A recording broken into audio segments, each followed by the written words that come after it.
그래서 말인데 혹시 건국전쟁 보셨습니까? 예, 봤습니다. 아, 정말 울 뻔했어요. 근데 안 울었단 말이야? 안 울었네, 안 울었네. 야 이거 놀라운데? 울은 것 같습니다. 눈물이 아니, 울은 것 떨어가지고. 같아요. 눈물이 나는 그게 땀인 줄 알았는데 지금 생각해보니까 운 거예요. 아, 내가 지금 그래, 생각해보니까 내가 울었구나. 그러니까 그동안 운 적이 없어갖고 오랜만에 울어서 놀란 거지. 그렇습니다. 네. 저는 그래도 이승만 대통령에 대해서 꽤 나도 많이 안다고 생각을 했는데 그죠. 내러티브를 네. 딱 서사로 만드니까 더 임팩트가 크더라고요. 그러니까요. 네. 그러니까요. 그냥 책으로 활자로 보는 거하고. 그러니까요. 예, 좀 극화시킬 필요가 있다. 저는 그런 생각을 많이 해요. 그러니까 우파 대통령은 본인의 성과보다 항상 그렇죠. 과소평가를 맞아요. 받아요. 근데 맞아요. 민주당 쪽 그 좌파 대통령은 뭘 했는지 모르겠어요. 솔직하게 노무현 대통령 뭐 인간미가 있고 뭐 권위의식이 없었다는 거 저도 그건 인정하는데 부동산 성과가 뭐였는지 근데 좌파 모르겠어요. 대통령은 공격이 똑같아. 예. 부동산 값을 폭등시켰어요. 그리고 640만 달러까지는 뇌물이 아닌 거.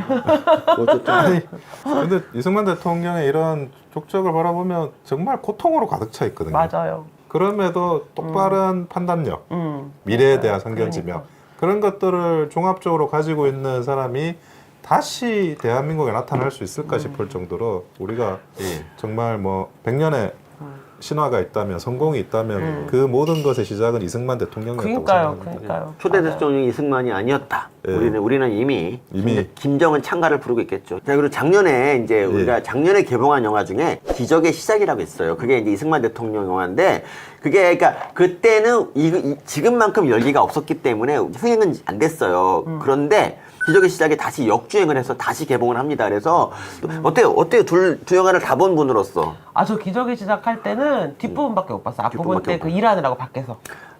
일하느라고. 그러면 근데 이제 그때 민경호 대표님 되게 많이 오셨어. 민경호 대표님 연기 전화 연결해볼까요? 요즘 맨날 이래. 민 대표님 안녕하세요. 예. 빨대왕의 서민이라고 합니다. 안녕하십니까? 처음 뵙겠습니다. 안녕하세요. 예. 혹시 그 기적의 시작이라는 영화를 보셨는데 그 두 영화를 좀 비교 분석해 주시면 어떨까 싶어서요.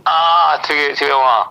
저희 기적의 시작은 작년 겨울에 네. 저희 그 시민단체 길 회원들이 가서 봤고요. 네. 아주 재밌어요. 그리고 두 영화 모두 거의 그 컨텐츠는 비슷합니다. 근데 차이가 있다면 기적의 시작은 임동진 씨 등 배우들이 나와서 극적인 요소가 있어요. 그러니까 예. 뒤에 거는 건국전쟁은 그러니까 사실대로 쭉 이어가는 그런 건데 그럼에도 불구하고 매우 이렇게 드라마틱하잖아요. 네, 드라마적 요소가 있고 뭐 좋아요. 그래서 근데 전체적으로 컨텐츠는 비슷하고 그런 차이가 있습니다. 그 다음에 그 기적의 시작은 그 하와이에서의 쓸쓸한 말년 이런 것들을 좀 많이 담았어요. 그러니까 건국전쟁이 어떤 이승만 대통령의 업적을 좀 중시한다면 기적의 시작은 이승만 대통령이 좀 소외된 거, 외로움 이런 거. 한국에서 잊혀진 거. 그래서 저는 이제 두 영화가 자꾸 겹쳐요. 네. 그런데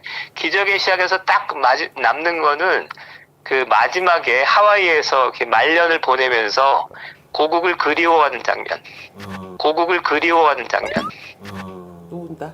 민 대표님 네, 떠나야 되겠다. 민 대표님 이런 게 말하면서 또 울고 그래요.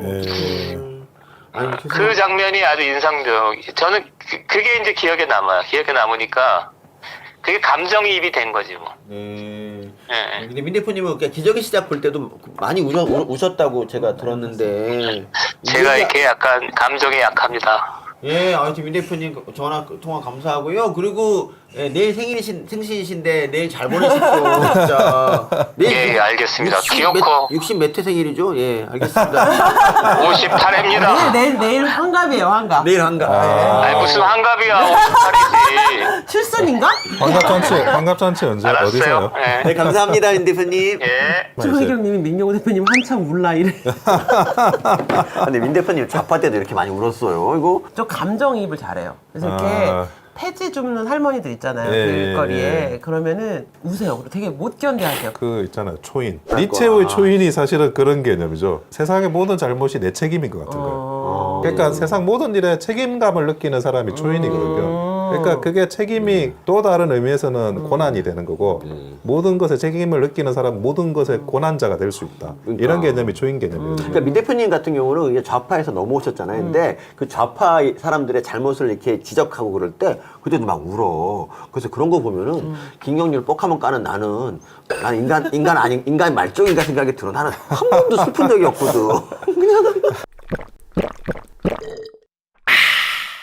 이승만 대통령을 파면서 연구한 적이 있어요. 나름 독립정신을 보고 너무 놀래가지고 내가 그 책을 보고 그리고 저 책이 저기 한성 감옥인가? 저게 이제 국사범으로 왜 네. 입헌군 주제를 네. 주장하다가 잡혀 네. 들어가신 거잖아요. 그래가지고 종신형 선고받고 복역하다가 한 5년 계시다가 이제 나왔는데 그때 이제 뭐 자기 생명이 어떻게 할지 모르는 와중에 독립정신이라는 책을 쓰는데 그게 너무 귀에 쫙 들리는 거예요. 그래가지고 제가 야 내가 이승만 대통령 같은 사람이 우리나라에 있구나 하면서 내가 진짜 감명 깊게 봤는데 근데 그렇게 팠는데도 불구하고 이번 예. 건국전쟁을 보니까 예. 몰랐던 걸 더 많이 알게 됐죠. 그렇지. 아니 그러니까 서사라는 게 이 네. 서사 이야기잖아요. 이 이야기가 진짜 힘이거든요.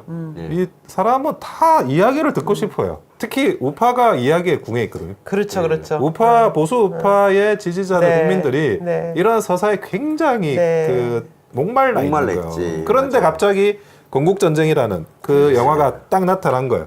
우리가 그 열광할 수 있는 우리가 듣고 싶은 맞아요. 영웅의 이야기. 그렇죠. 그런데 그 영웅이 심지어 막 떡덩거리고 행복하게 살았어요라고 하면 그러면 감정이입이 안 돼.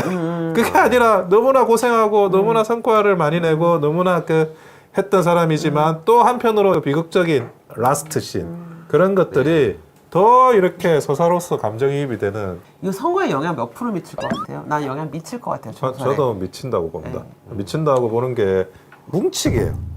쫙 이렇게. 사실은 제가 그 이야기를 이제 조금 더 나가서 이야기를 하면 옛날에 막 입당하자마자 탄핵되고 당이 쪼개졌잖아요. 네. 그때 사람들이 중진들이 막 많은 정당으로 네. 넘어갔어요. 네. 그러면 그 중진에 딸려 있는 젊은 또 뭐 보좌관이든 뭐 또 우르르 빠져나갔어. 그렇지. 그래가지고 당이 아무도 안 남은 거예요. 심지어. 그래서 우리 어떡하지 막 이러고 있는 와중이었는데 그분들은 우리 당이 망할 거라고 생각한 거예요. 맞아요, 그러니까 나가서 맞아요. 우리 당이 맞아요. 망하라고 고사를 지냈고 생각을 했고 했는데 나는 사실 정치를 잘 몰랐잖아요. 현실 정치를. 그래가지고 솔직히 이야기하면 그때 나갔다는 중진들을 제가 그 사람 누군지를 몰랐어요. 몇 살인데 쟤네들이 나간다고 뭐가 돼? 내가 이런 생각이 사실 드는 거예요. 쟤네들이 뭉쳐서 뭐가 되지? 내 보들이 3선이고 4선이고 5선이고 뭐 당대표였다 그러는데 제가 생각하는 정당의 자산은 역사거든요. 우리가 이승만 대통령의 정치적인 적통을 국민의힘이 계승하고 있는 네. 거예요. 그러니까 내가 이승만 대통령을 지지하니까 국민의힘을 지지하는 거예요. 내가 박정희 대통령을 지지하니까 국민의힘을 지지하는 거고 그러네. 내가 뭐 전두환 대통령 지지하니까 옛날에 뭐 무슨 잘못된 일이 있었다 네. 하더라도 어떤 사람들은 네. 그러니까 국민의힘을 지지하고 그러니까 그런 사람들이 기라상 같은 역대 정치인의 거인들이 만들어 놓은 네. 그 역사 오로지 그것만이 그 국민의힘의 진정한 자산이에요. 그런데 이런 듣도 보도 못한 그런 의원들 몇 명 나가서 뭐 자기들 몇 선이래 누가 알아? 그래가지고 저분들 아마 그게 제가 정치를 더 오래 했으면 그분들이 가진 현실 세계의 권력 그 힘을 내가 알았으면 오히려 나도 어떻게 됐을지 몰라요. 근데 내가 그걸 모르는 거예요. 그래서 저분들이 나간다고 뭐가 되지? 그래서 그렇게 갔는데 역시나 아니나 다를까 다 돌아왔잖아요. 돌아왔지. 그러니까 정당의 그 자산을 그 많은 사람들이 오해를 하는데 정당의 자산은 그 정당이 가진 역사예요. 그래서 제가 아마 그 대통령 윤석열 대통령님이 탈당해서 창당을 한다라는 뭐 그런 논의가 몇 달 전에 막 왔다 갔다 한 적이 있어요. 말들이 그랬지. 있었죠. 예. 그거를 진짜 황당한 거 이게 혹시라도 그게 중요한 어떤 정무적인 전략이 채택될까봐 내가 방송 나가서도 그 쓸데없는 소리라고 내가 그런 이야기를 한 적이 있는데 네. 그게 지금 있는 한동훈 위원장이든 아니면 심지어 윤석열 대통령님이든 이승만 때부터 내려온 우리가 그 정통성을 계승하고 있는 국민의힘이라는 그 적통 그 위에 올라와 앉아 있는 거라니까요. 그러네. 예. 거인의 어깨에 올라와 있네. 그렇죠. 예. 아 근데 지금 보면은 참 어쩌다 이 감동적인 게 뭐냐면 거기서 진짜 국민의힘 뭐 이런 데서 그러니까 보수 정당에서 4선, 3선, 5선 한 애들은 다 예. 그냥 나가고 자기 그러는데 예. 정말 정치 입문한 지 얼마 안 된 사람이 정말 우리 이 당의 역사를 또 사랑하고 정말 이걸 보면 신기하네요. 원배님은 진짜 내추럴 본 정치인인 것 같아요. 아니, 근데- 보수 정치인. 아니 근데 멋져, 또 멋져. 우리 와이프는 뭐 저보고 숙골이라고 맨날 놀리기도 하는데 가끔씩. 난 이런 습골이면 정말 난 존경할래. 아니 나 근데 난 원변을 보면서 그 생각한다니까. 예. 결국 정치란 신의를 지키는 거구나. 배신하지 않고 당장의 이익을 쫓아서 움직이는 게 지금은 뭐가 될지 모르지만 길게 보면 정치인의 인생이 길지 않겠구나 하는 거를 원영석 변호사님과 이준석을 보면서 생각하죠. 근데 제가 뭐 이재석을 어떻게 여기다 비교하니? 네가 사람이냐? 아니 근데 제가 항상 제가 머릿속에 그 정치를 하겠다고 꿈꾸면서 생각했던 많은 것들이 있었을 거 아니에요. 네. 내가 97년에 정치하겠다고 하면서 사법 97 생각을 했으니까. 예. 근데 그때 뭐 정치를 실제로 정치판에 여의도판에는 아무도 모르면서 네. 한 15년 네. 정도를 뭐 항상 머릿속으로 생각했던 그런 게 있는데 순간순간마다 그때 생각했던 거를 시험당하는 순간이 계속 찾아와요. 이 현실 정치판에서. 그럴 때마다 그 내가 가지고 있었던 초심을 그대로 유지할 수 있을까? 그게 굉장히 현실 세계에서는 어렵거든요. 그런 과정을 계속 가고 있는 중입니다.